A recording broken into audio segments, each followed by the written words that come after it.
পিঁপড়ে ও ঘাসফড়িং, লিখেছেন ঈশপ।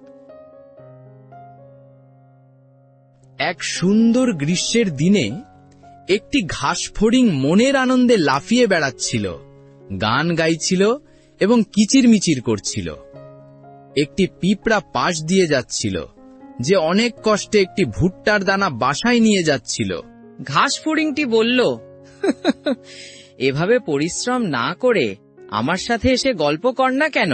পিঁপড়াটি বলল, আমি শীতকালের জন্য খাবার সংগ্রহ করছি এবং তোমাকেও তাই করার পরামর্শ দিচ্ছি। ঘাসফড়িংটি বলল, শীতকাল নিয়ে এত ভাবার কি আছে?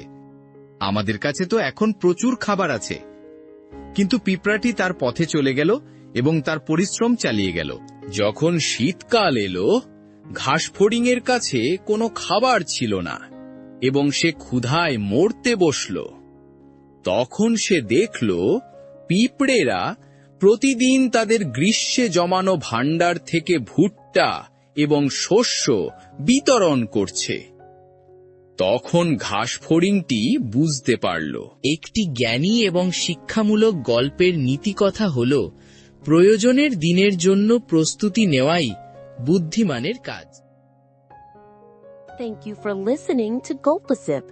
If you enjoyed this story, don't forget to like, share, and subscribe to our channel for more tales every week. See you in the next story.